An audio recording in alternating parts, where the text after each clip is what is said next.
પિતા ને આ કુટુંબ કબીલો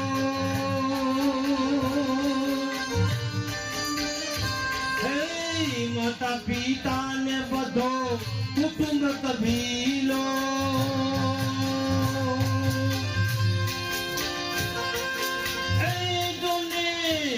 કોઈ ના બતાવે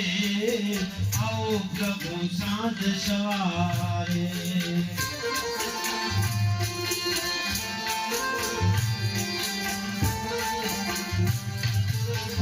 માતા પિતા કુટુંબ કબીલો મામા ફઈ ભત્રીજા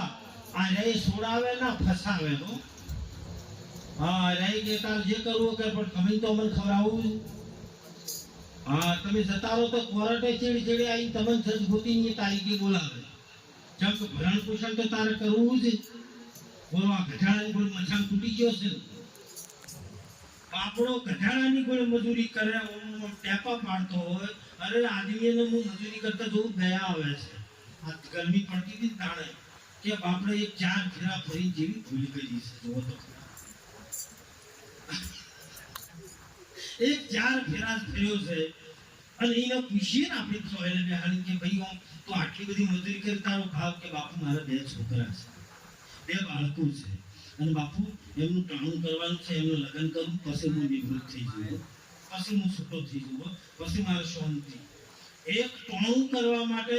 એક દાડો આ સમાજને ખવડાવવા માટે કરી અને પેલો 35 વર્ષ ગધાડાની ગોળી મચાઈ એક ટાઈમ ખવડાવવા માટે 30 વર્ષ સુધી ગાઢું ખાય બાપરો ગાઢું સવારે લઈ જઈને બપોરે રોટલા ખાય તમને વિચાર કરો એક 10 મિનિટ રોટલો ઉતરે જો હોય ને તો રોટલો ભાવતો નહીં તો સવારની બનાવેલી રોટલી આ બેઠો ને એ પુરુષ બપોરે ખાતો હોય છે ધની છે એને તોય બૈરા હું કે ખબર તમે પૈણી લાયા છો કરવું પડે એમાં શું નવું કરો છો હા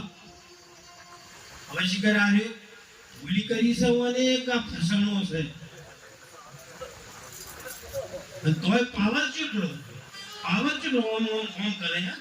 મને પૈણી આયા છે ઘર બનાવ્યું મને પૈણી આયા છે દેશો આવી મને પૈણી આયા છે ગાડી આવી મને પૈણી આયા છે 2 વીઘા લીધું પેલું આયન કોઈ નતું બાપજી બધું મને આયા પછી પેલો બાપરો બધું વગડે જાય કે વાત ખરી છે કોણ એનાથી ચમ કે આજ ફોનમાં બોલે 8 દાડા કઈ ગયો હેડે એને કરતા ન બોલવું આદમી એમ પડી મેલા છે હું હવે સમજી ગયો છું કેમ કે હા બાપડો એ રહીને કે આ પેટ્રોલ ઘડી કરે શું કરી જાતી એ બોલવા ક્યાં થવાનું અને જે બોલે એ બોલે અને પછી મને મારું બધું એમ થાય કે આપણે કોક શીખવાડ મૂકું બધું તારે એમ કહેવાનું કે બધું તને પૈણીને આયા ચડે આવ્યું ગાડી મકાન જમીન ટ્રેક્ટર બધું તને પૈણી આયા ચડે આવ્યું પણ હપ્તાવાળાએ તને આયા પછી ચાલુ થયા ન તો કોઈ આવતા ફૂલડી લઈને બારલી કોઈ પડ્યો હતો તો કોઈ લોન લેતું નતું અને કોઈ બેઠો બોલાવતું નતું બધું તને પૈણી આયા ચડે આવ્યું આ યા કાશી તને પૈણી આયા ચડે ચાલુ ન કે કોઈ બંકો રેઠો રવળતો તો હવારે ચોકડામાં જાય કાલ ના આવે તો વધો પૈણી દાડે આવે તો આ તો ફટ ફોનતા 1 કલાક આપણો પહોંચ્યો ના હોય જેટલા પહોંચ્યા પેલો કે બસ હવે ઓફિસે પહોંચી ગયો કારખાને પહોંચી ગયો કારણ કારખાનાનો અવાજ તો નહીં આવતો બોલો એ જે છે તો એને ચિંતા હું આપવાની ચિંતા એક આદમીને તો આદમી નથી એક ગુલામ છે ગુલામ હવે તો મને એમ કેવું એક આદમી નથી રહ્યો પણ સ્વતંત્રતા આપવી જોઈએ પત્નીને પણ સ્વતંત્રતા આપો અને પુરુષને પણ સ્વતંત્રતા આપો એની ગુલામી ના હોવી જોઈએ એના ઉપર બંધન ન હોય એના રૂઢિચુસ્ત રિવાજો ના હોવા જોઈએ એમાંથી મુક્ત બને તો જ સ્ત્રી પણ પ્રગતિ કરી શકે અને પુરુષ પણ પ્રગતિ કરી શકે સંતો પ્રગતિનો માર્ગ બતાવે છે બહાર નીકળવું જેવી રીતે આ વાડામાં પૂર્ણ છે એમાં કૂદકો મારવાનું તો હું શીખવાડું છું તમને કે આમાંથી નીકળવું જેવી રીતે એ ભક્તિ છે મીરાબાઈ નીકળી ગઈ ના નીકળી ગઈ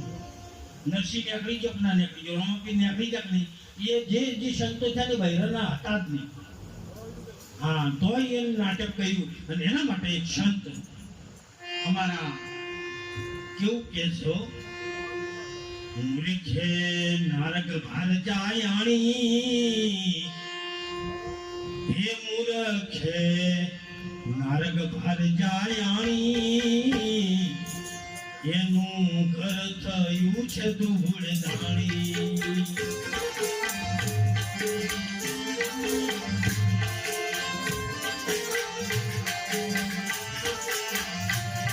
એક મૂર્ખે નારક ભાર જાયાણી એનું ઘર થયું ધૂળ ધાણી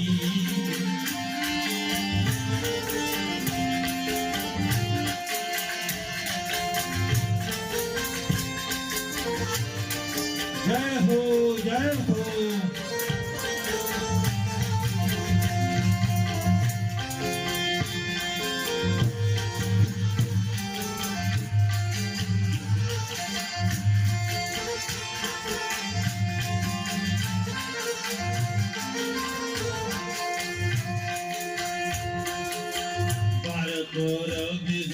बटवाड़ करे क्या करे से धोनी धोनी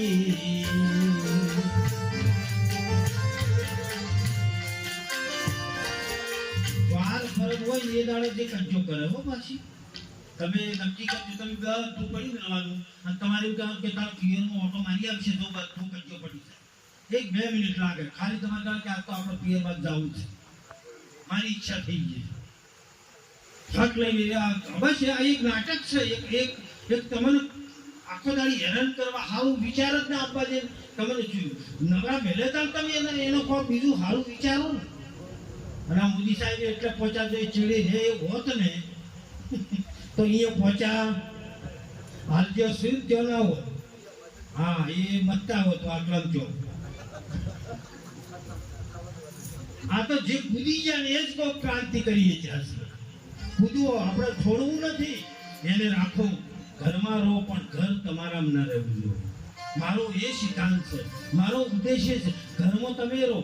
પણ ઘર તમારામાં ના હોવું ગાડીમાં તમે ફરો ગાડીમાં અવશ્ય ફરો માલિકે આપી હોય તો ગાડીમાં આપણે ફરવાનું પણ ગાડી આપણામાં ઓટા ના મારવા મળે એવો રાખવાય ભક્તિ આ શીખવાડે છે જેવી રીતે એનાથી અલિપ્ત રહેવું ઘણા ભાઈઓને ગાડી મોય ઓટા મારતી હોય આ એક્સિડન્ટ એ ન થાય અમારા હમણે એક ભાઈ હતો અને ભાઈ તમે જોવો તો બાપુ બેઠા ને એક તાળીથી વધાવો આખા ગામમાં વાયા કાલમાં કોટવાળ બોલે આખા ગામમાં ફર્યા શું નામ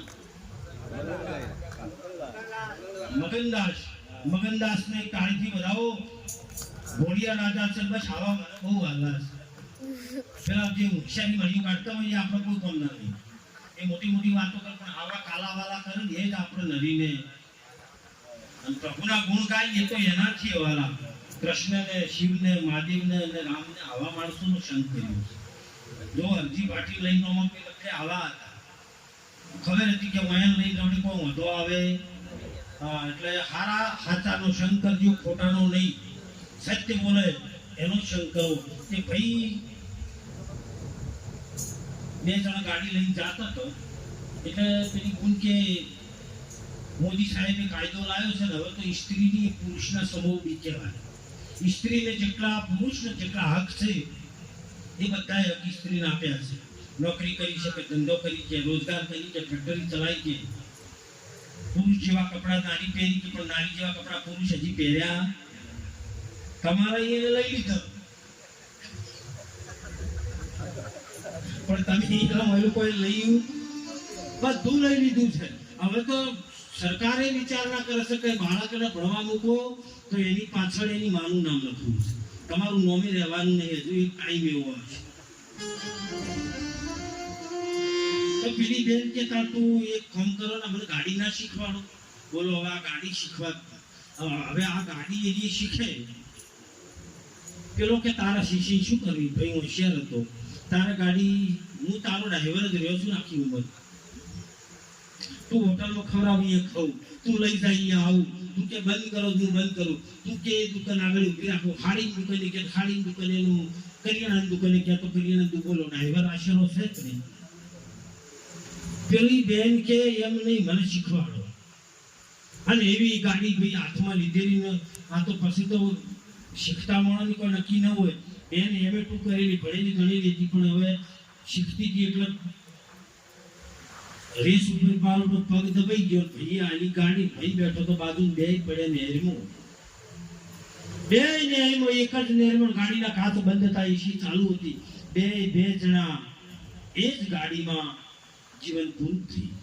હવે ગાડી લાવીએ ત્યારે ગાડી ઉપર લખેલું હતું કે આ બે જણા ગાડી ઉપર મરશે, તો અરે લાવો આપણે ગાડી લાવીએ છીએ, સાધન લાવીએ ત્યારે એના ઉપર લખેલું નહીં, પણ સાવચેતી આપણે રાખવી પડે. એમ તમને અને મને આ મનુષ્ય અવતાર મળ્યો છે, પણ કામ ક્રોધ લોભ મોહ અને ઈર્ષ્યા એને આપી છે, પણ એમાંથી છૂટવાનું આપણે છે. અહમ